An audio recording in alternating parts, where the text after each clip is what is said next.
Oke, balik lagi di channel Kris Adityo teman-teman. Di video kali ini Mas Kris mau membahas seputar istilah-istilah yang sering dipakai di improvisasi piano. Bukan istilah-istilah dari teori musik umumnya, seperti simbol-simbol dari musik, bukan. Seperti decrescendo, crescendo, bukan kayak gitu. Tapi ini istilah-istilah standar untuk teman-teman belajar improvisasi atau berkolaborasi dengan teman-teman yang lain, main band atau main duet atau apa, tapi bukan orkes ya, bukan ranah klasik. Ini hanya untuk improvisasi aja. Seperti contoh istilah dari fill in, fill out, seperti itu yang nanti kita akan bahas di sini. Dan buat teman-teman yang banyak referensi istilah-istilah dan Mas Kris tidak sebutkan di sini, silahkan teman-teman tulis di komentar buat saling sharing. Mungkin aja Mas Kris nggak tahu dan teman-teman yang lain nggak tahu, bisa terbantu di situ. Dan catatan lagi, bisa aja di genre-genre yang lain itu punya istilah-istilah yang namanya itu beda-beda tapi intinya sama. Misal campur sari ngomongnya ini, kemudian kalau blues ngomongnya ini, tapi itu intinya sama gitu teman-teman ya. Nah teman-teman bisa sharing di komentar nanti, atau misalnya dari daerah-daerah tertentu. Misal kalau orang Sulawesi ngomongnya adalah ini, kalau orang Jawa atau orang Sumatera ngomongnya adalah ini, tapi intinya adalah itu sama. Gitu ya teman-teman. Yuk kita langsung masuk aja ke segmen Piano Intrik.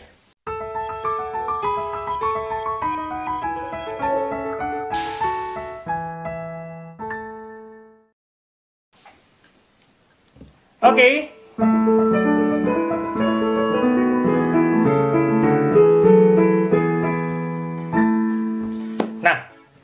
Istilah ini nanti Mas Kris akan sering pakai di kedepannya, piano intrik kedepannya, atau piano intrik sebelumnya juga sebenarnya ini udah sering keluar istilah-istilah ini.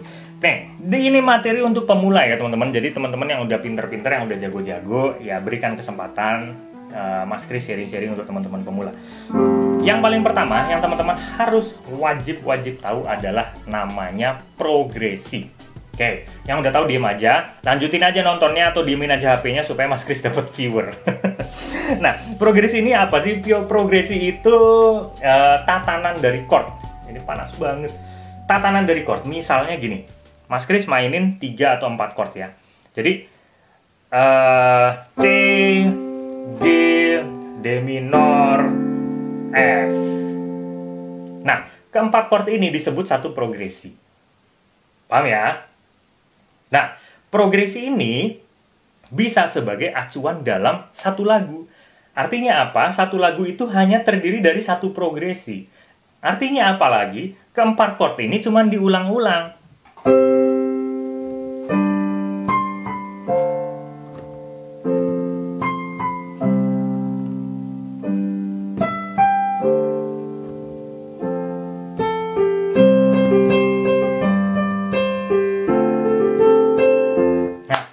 Jadi dia cuma diulang-ulang terus aja gitu, 4 chord ini aja. Seperti contoh lagu-lagunya Alan Walker. Gitu ya. Bisa juga di setiap bait dari lagu tersebut memiliki progresi yang berbeda. C, G, D minor, F, bait keduanya beda. C, G, F. Gitu ya, progresinya beda di setiap baitnya. Apalagi refren juga ada yang beda pasti. Oke, ini yang teman-teman harus tahu. Kemudian yang berikutnya adalah nomorisasi chord dalam tangga nada. Ini yang sering-sering miss teman-teman, yang banyak banget nanya. Mas Kris bukannya capek jelasinnya, tapi Mas Kris lebih baik bikin video ini. Kalau misalnya ada yang nanya itu tinggal ngasih linknya, nih nonton ini aja gitu, daripada jelasin panjang lebar diketik. Oke ya. Misalnya tangga nada adalah C. Tangga nada di sini yang Mas Kris maksud adalah tangga nada mayor. Nggak usah pusing-pusing mikirin tangga nada yang lain, ini udah mencakup semua ini. Oke ya. Di sini kalau kita main di do sama dengan C, artinya dimulai dari do, C, diakhiri di do, C juga. Nah, ini memiliki 7 chord utama yang kita sebut sebagai chord 1 itu C, chord 2 D minor, chord 3 E minor, chord 4 F mayor, 5 G mayor, 6 A minor, dan 7 adalah B diminis. Artinya apa? Chord 1, 4, dan 5 ini adalah chord mayor. Chord 3, 2, 3, dan 6 ini adalah chord minor. Ada 3 minor, ada 3 mayor di situ, dan 1 diminis hanya di chord 7. Mas Kris akan menjelaskan lebih panjang lagi di sini. Karena apa? Karena tatanan chord ini, di mana chord 1 mayor, 2 minor, 3 minor, 4 mayor, 5 mayor, 6 minor, dan 7 diminis ini berlaku di semua kunci. Misalnya, Mas Kris kasih tahu di sini kita main di C tadi. Sekarang kita main di G. Do-nya sama dengan G. Kayak G ini menjadi chord 1. Chord 1 adalah G. Chord 2-nya harus minor. Chord 2 wajib minor. Apa di sini? A minor. Chord 3-nya harus minor. Apa di sini? B minor. Nah, kemudian 4, C, dan seterusnya. Gitu ya. Kenapa? Yang menjadi pertanyaan di sini, kalau kita main di Do sama dengan C, kenapa kok 2-nya harus minor dan 3-nya harus minor? Kenapa 4-nya harus mayor dan 7-nya harus diminis? Perhatikan logikanya seperti ini.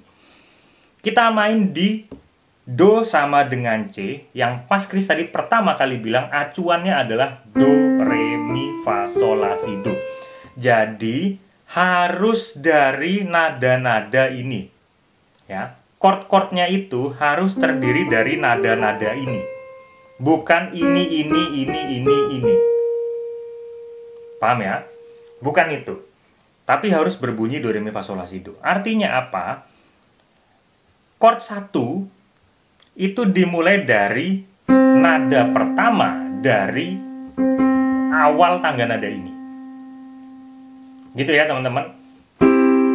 Dimulai dari sini. Nah, kenapa harus mayor? Karena kalau ini minor, maka dia menekan S-nya ini, dan tangga nadanya bukan bunyinya begini. Bukan begitu. Tangga nadanya kan bunyinya. So, itulah dia jadi mayor. Dan kenapa kalau D-nya harus minor bukan D mayor? Sedangkan kalau D mayor kan dia begini, dia ada begini. Nah, tangga nadanya kan bunyinya bukan. Kan bukan begitu tangga nadanya. Tangga nada bunyinya. Paham ya? Sampai di sini. Begitu juga kalau teman-teman main G. Kenapa G-nya bukan G minor? Karena kalau G itu dia berbunyinya. Bukan kalau kita mainnya di G minor begini, kemudian dia bunyinya begini. Bukan begitu. Ya teman-teman, ini adalah acuan utama. 1, 2, 3, 4, 5, 6, 7. Ini sering banget dipakai. Jadi kebanyakan orang itu lebih mudah untuk chord 1. Chord 3, progresinya apa? Misalnya 1, 5, 2, 4. Kayak gitu. Mau main di C kayak, mau main di G kayak, main di F, main di Cis, tetap 1, 5, 2, 4. Gitu teman-teman. Oke ya. Kemudian yang berikutnya. Yang berikutnya adalah istilah fill in. Fill in itu apa? Kita masuk di ranah filler. Filler ini kita bagi dua aja. Ada fill in dan fill out. Ya. Fill in, fill out. Fill in ini fill yang kita tujukan saat kita mau masuk ke dalam kalimat. Filler yang kita mainkan untuk kita masuk ke dalam sebuah bait. Paham ya teman-teman? Misalnya lagu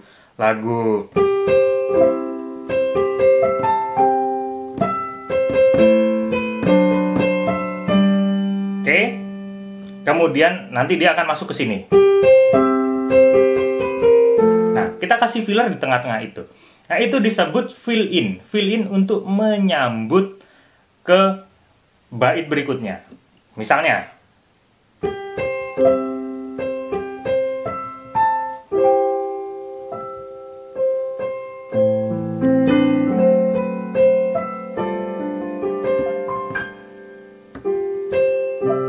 nah, misalnya seperti itu. Kalau fill out itu seperti apa? Misalnya kayak gini nih teman-teman.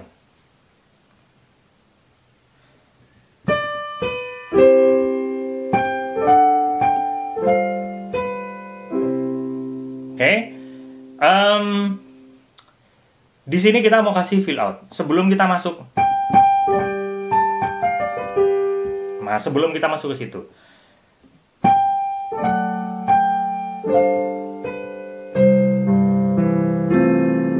Nah, itu fill out namanya. Baru kita masuk.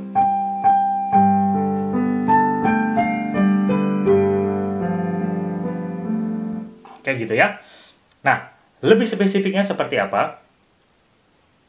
Gini, fill in itu kita bisa kasih kalau kalimat sebelumnya atau bait sebelumnya itu nuansanya dia masih menggantung. Do, si, do, mi, re. Nah, nada gantung itu kan antara re atau jatuhnya di fa kayak gitu ya. Nah, atau jatuhnya di sol. Dan chordnya dia bukan chord 1 atau chord 6, tapi dia chordnya 5 atau chord 4 kayak gitu-gitu tuh. Dia nggantung jatuhnya. Baru itu disebut fill in untuk menyambut kalimat berikutnya. Tapi kalau di kalimat sebelum kita menekan filler dia jatuh, misalnya kayak gini.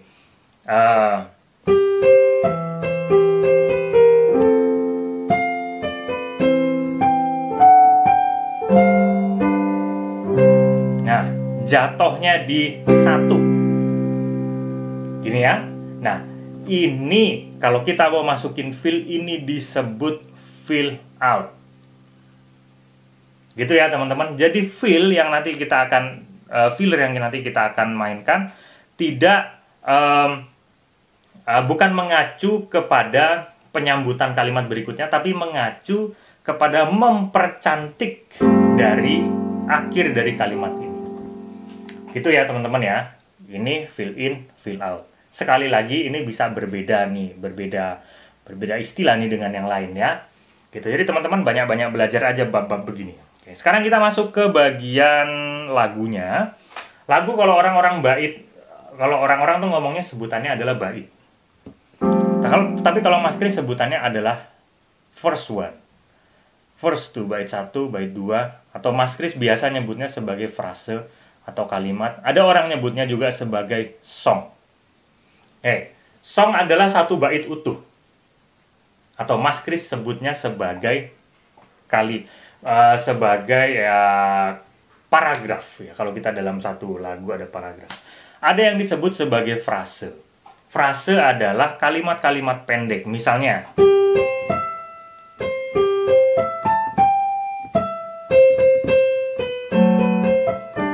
ini satu songnya nih. Oke ya. Kalau verse-nya di mana?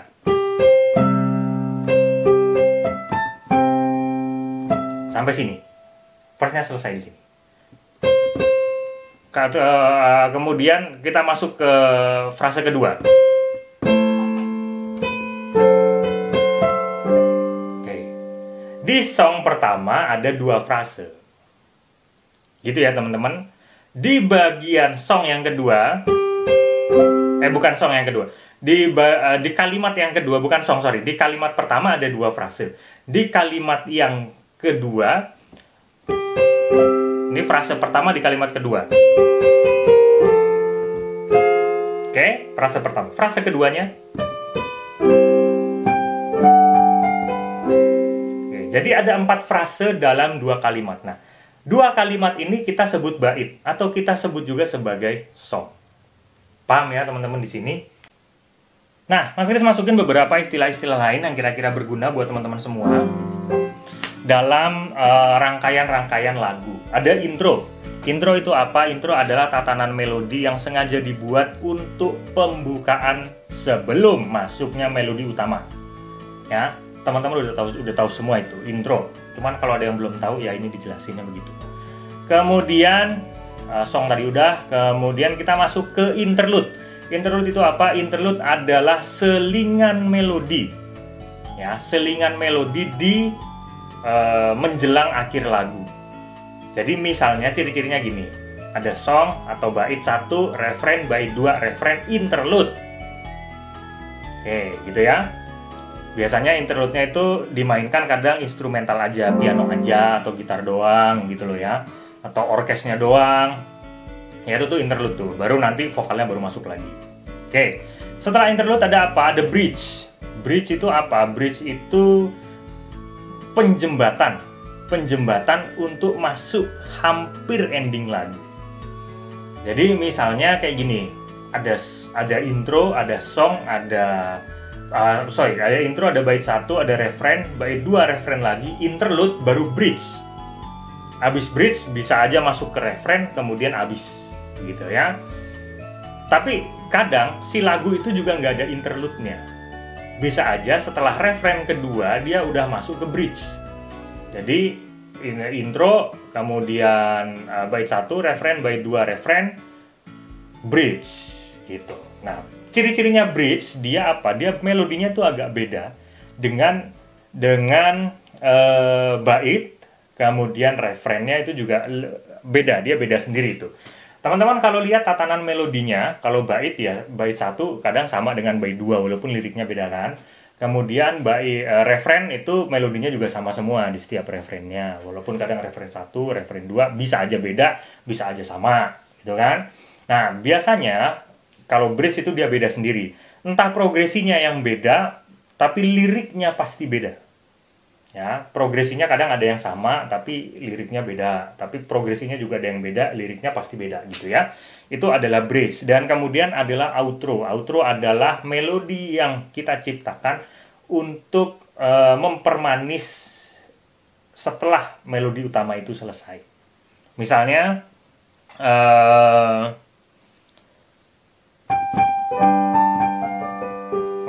lagu itu aja ya, yang ada di pikiran Mas Kris itu doang.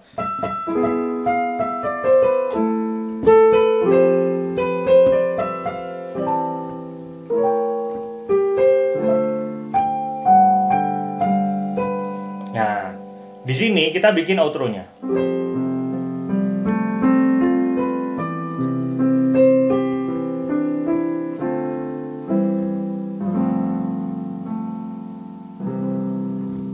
Oke, kayak gitu. Udah ya, teman-teman. Itu yang biasanya kalau teman-teman band. Oke, kita mulai dari song, kita bridge, jangan lupa bridge. Bridge-nya apaan nih bridge-nya nih? Kalau kita nggak tahu istilah itu tuh kita nyebutnya gimana? Itu loh, yang tengah-tengah. Itu tuh yang ini ya, bingung kan nyebutnya. Bridge, langsung. Intro, outro, intronya apa, outro, interlude-nya apa, progresinya apa, bridge-nya progresinya apa, song-nya progresinya apa, kayak gitu teman-teman. Belum cukup dengan memahami progresinya. Kalau orang nyebutnya 3, 1, misalnya kayak gitu. 1, 3, 6, 4, misal kayak gitu. Nah, pusing kalau kita nggak tahu apaan 1, 3, 6, 4. Nah, puyeng. Gitu ya. Semoga di video ini teman-teman bisa memudahkan teman-teman dalam belajar. Tapi Mas Kris yakin ini banyak sekali kekurangan karena nyebutinya cuma sedikit. Jadi Mas Kris minta teman-teman aktif di komentar juga untuk sharing-sharing ke teman-teman semua. Karena waktunya nggak cukup, ya udah kita bahas di kesempatan yang lain. Tapi kalau teman-teman banyak membantu kan kita asik nih. Jadi Mas Kris juga bisa belajar di situ. Gitu ya teman-teman, buat teman-teman kita videonya sampai di sini dulu aja. Mohon maaf kalau salah kata, salah kalimat, dan hal-hal yang tidak berkenan di hati teman-teman semua. Dan buat teman-teman yang mau ikut Piano Buddies, program kursus musik online, silahkan kontak yang ada di bawah di deskripsi. Gitu ya teman-teman. Follow juga IG-nya Mas Kris @KRISHNA_ADITYO. Buat teman-teman yang pengen tahu, yang kepo aktivitasnya Mas Kris yang nggak diupload di YouTube ini, Mas Kris kadang jepretin satu foto gitu. Kadang apa pas lagi ngapain. Nah, itu semuanya ada di IG tuh. Kalau teman-teman pengen tahu, ya. Oke, kita ketemu di kesempatan berikutnya. Sehat selalu dan salam harmonis.